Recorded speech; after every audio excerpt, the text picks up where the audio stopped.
It's sharp down here, guys. Watch your heads.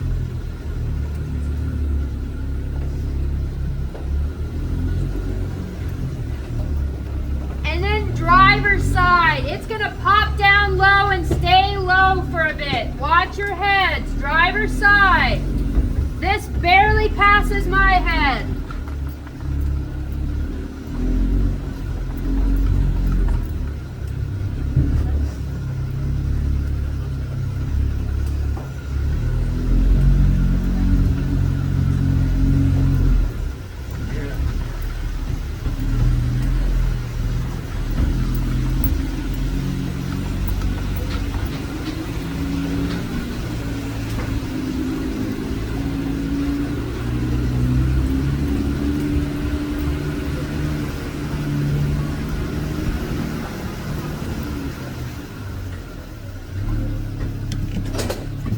I don't hear any crying, so I'm assuming everyone made it out all right. He fell off. Oh, great. Well, more paperwork for me. All right, guys, everything you see here used to be the ceiling. What happened a long time ago, I promise this did not happen last week. A really long time ago, we did get water that would come all the way up to the top. And this is a limestone cave. Limestone is extremely porous. It would soak all of that water up like a massive sponge, and then when that water level went back down, now it was really heavy, and it would collapse under its own weight. And it happened multiple times, as you can see by the rings around our wall. There's at least 3.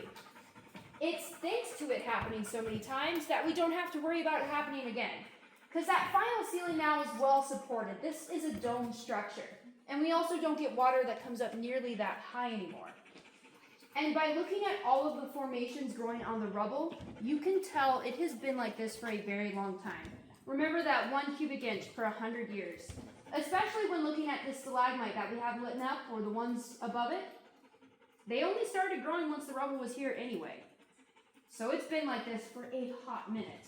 And all of that calcite, it actually acts a bit like cement. So if you look over here, this looks like it's about to fall right on my Jeep. It is all stuck together. It is not going anywhere anytime soon. And if you guys are still worried about that ceiling, we have this guy doing all of the hard work for us. He is really earning his keep. Now guys, the next room we're about to drive into is my favorite, because this is the original room where John Knox would have entered the cave, those 12 young ladies. And there's a couple things I'd like to mention before we actually drive in there. One is that this hallway is not natural. We did bore that out so us Jeeps had a different entrance and exit so we didn't run into each other when things got busy. If I wanted to go back and sign my name like those young ladies, I'd come in through this room, but I'd have to climb up over this rubble pile on the other side and go back to where we first got our picture taken. Yeah, and I'd be doing that with a candle. Now, while I drive through here, guys, I encourage you all to look up because we have the highest concentration of those little soda straws and stalactites in this next little section here. However, this is one of the rooms where you're going to get dripped on. So if you're looking up, friendly piece of advice.